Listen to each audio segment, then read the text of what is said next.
Bienvenidos al mundo de las finanzas y de los derivados financieros. En esta presentación vamos a ver los swaps de tasas de interés o Interest Rate Swap IRS.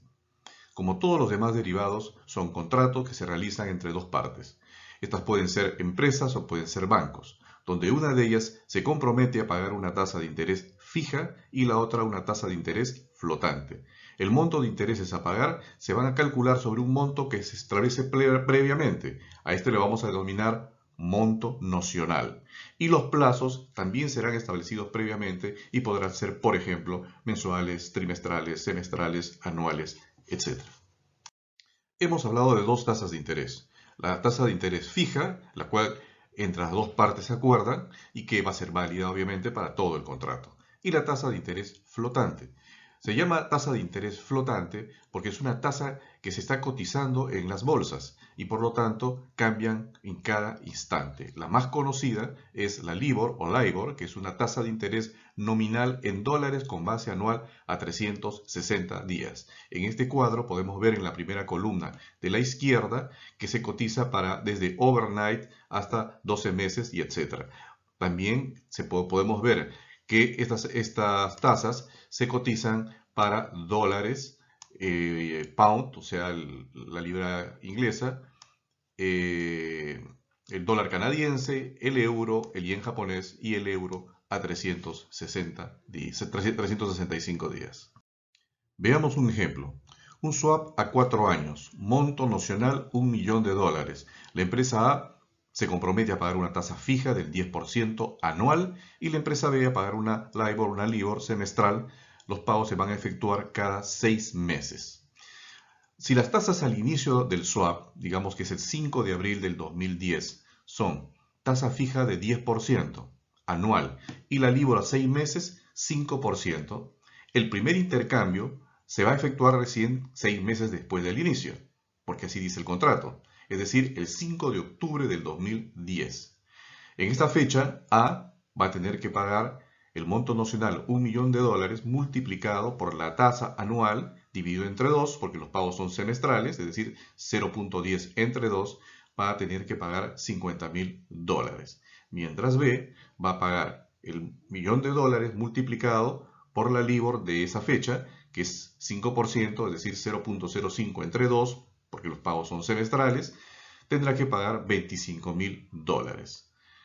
El segundo intercambio será recién al finalizar el primer año, desde el inicio del contrato, es decir, el 5 de abril del 2011.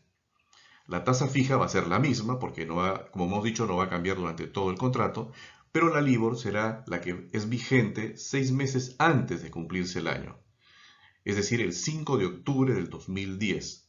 En nuestro ejemplo, esa tasa es de 5.2%, por lo tanto, A va a recibir el monto nocional multiplicado por esta nueva tasa, es decir, 0.052 entre 2, lo que le va a significar $26.000. En este cuadro vamos a ver los flujos que corresponden a la empresa A. Hemos dicho que la empresa A paga tasa de interés fija del 10% anual, por eso tasa fija en esta columna, vemos que todos los flujos que paga tienen signo negativo porque son egresos para la empresa, y recibe tasa de interés LIBOR, por eso es que todos los flujos de esta columna tienen tasa positiva porque son los flujos que recibe. ¿Okay? Hemos dicho que también el 5 de abril, el día que se inicia el contrato, la tasa LIBOR para 6 meses es del 5%, ¿correcto? Es del 5% tasa que será pagada recién dentro de 6 meses, porque es LIBOR para 6 meses, es decir, será pagada el 5 de octubre del 2010. ¿Ok? Perfecto. Recién el 5 de octubre de 2010 se va a conocer la siguiente tasa de LIBOR a 6 meses, que en este caso es 5.2%. Esta tasa será la que se pague recién 6 meses después, es decir, al finalizar el primer año del contrato, el 5 de abril del 2011 y así sucesivamente. En el cuadro anterior vemos que en total se realizaron 8 pagos de intereses. Los swaps de tasas sirven para modificar según nuestras necesidades un activo o un pasivo. Si la empresa A, por ejemplo, tiene un pasivo por el que paga tasa fija, como vimos en la cuarta columna de la tabla anterior, Este swap le va a permitir tener ingresos en un activo que cobra tasa flotante. La tercera columna la vimos en la tabla anterior. Es decir, la empresa terminará con una posición larga en un bono con tasa flotante y una posición corta en un depósito en tasa fija. Esto va a ser mucho más claro cuando veamos los siguientes ejemplos. Veamos un swap para transformar un pasivo. La empresa A puede usar el swap para transformar un préstamo, que es un pasivo, que ha recibido en tasa variable a una de tasa fija. Veamos un ejemplo. A pidió un crédito por 1 millón a tasa LIBOR más 10 puntos básicos. Un punto básico es 1 entre 100%, es decir, 0.1%. ¿Ok? Como él tiene un crédito a tasa flotante, LIBOR, pero quiere pagar finalmente tasa fija, él a través del swap tiene que quedar con su contraparte que A le va a pagar fija. Efectivamente, vemos que en este contrato él paga una tasa de interés del 10%, digamos, fija, y que su contraparte, contrariamente, le va a tener que pagar a él, o es decir, va a recibir una tasa de interés LIBOR. Con esta tasa de interés LIBOR que recibe, va a pagar parte del crédito, que está acá, ¿correcto? Entonces, finalmente, ¿qué es lo que en neto termina pagando la empresa A?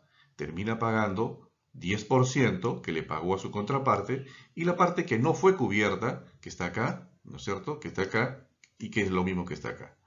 Entonces, la empresa A ha transformado un crédito que inicialmente era de LIBOR más 0.1% a una tasa fija de 10.1%. Ahora veamos, siguiendo el ejemplo, qué es lo que enfrenta la empresa B, que es la contraparte de la empresa A que vimos en la lámina anterior, ¿no? La empresa B acá tiene un préstamo también, es decir, un pasivo, pero a tasa fija. Y no quiere pagar tasa fija, sino quiere pagar tasa flotante. Veamos el ejemplo. B pidió un crédito por 1 millón a tasa fija de 10.2%. Entonces, para transformar esto a tasa flotante, hace un swap con su contraparte, que sería la empresa A. Por este swap, la empresa B tiene que pagarle a la empresa A la tasa LIBOR, porque es la que finalmente desea terminar pagando, ¿no es cierto? Y más bien la empresa A le va a tener que pagar, es decir, B va a recibir una tasa fija, digamos 10%. ¿Ok? Con esta tasa fija de 10%, la empresa B va a cancelar parte de su crédito inicial, que es de 10.2%. Es decir, nos quedaría faltando pagar 0.2%. Ok, en neto, ¿qué es lo que ha sucedido?